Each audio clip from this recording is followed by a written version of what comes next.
CMR jewellery మన కాకినాడలో అతిపెద్ద జ్యువెలరీ షోరూం మార్చి 30న గొప్ప ప్రారంభం. కానీ దుర్మార్గుడు వచ్చాడు, వచ్చి ఇష్టానుసారంగా చేశాడు.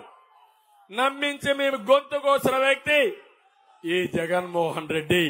ఆ విషయం మీరు గుర్తుపెట్టుకోండి. నేను అడుగుతున్నా మిమ్మల్ని అందరినీ, ఒక్క కంపెనీ వచ్చిందా ఈ కడపలో? వస్తుందా ఈ కడపలో? పులివెందులో వచ్చిందా? మీ కోపం రాలా?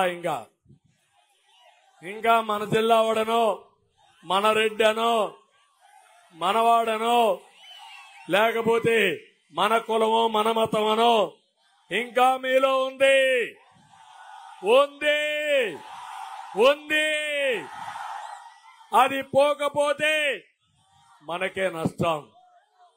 అందుకే కోరుతున్నా, ఒక్క పెట్టుబడులు లేకుండా ఇండస్ట్రీస్ తరిమేసే వ్యక్తిని క్షమిస్తామని అడుగుతున్నా.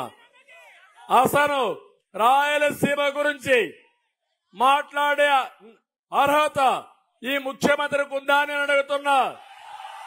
నేను రాయలసీమ బిడ్డని, ఇక్కడే పుట్టా.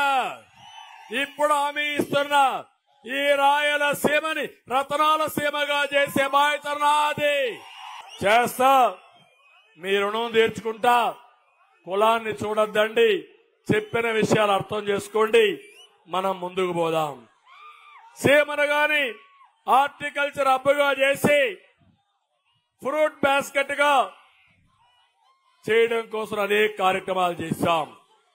రైతులకు 90% సబ్సిడీతో బిందు సేద్యం ఇచ్చాం.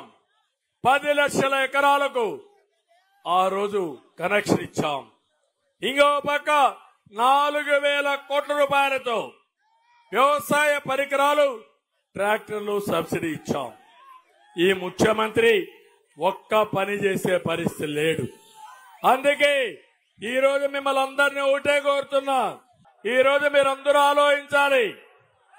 ఈ రాయలసీమ బాగుపడాలంటే క్విట్ జగన్మోహన్ రెడ్డి, సేవ్ రాయలసీమ. సిద్ధమా మీరు? సిద్ధమా మీరు? ఈ రోజు మీరందరూ ఆలోచించాలి. ఈ రాయలసీమ బాగుపడాలంటే క్విట్ జగన్మోహన్ రెడ్డి, సేవ్ రాయలసీమ. సిద్ధమా మీరు? సిద్ధమా మీరు? సుమన్ టీవీలో మీ పర్సనల్ అండ్ బిజినెస్ ప్రమోషన్స్ కోసం కింది నెంబర్కి కాంటాక్ట్ చేయండి.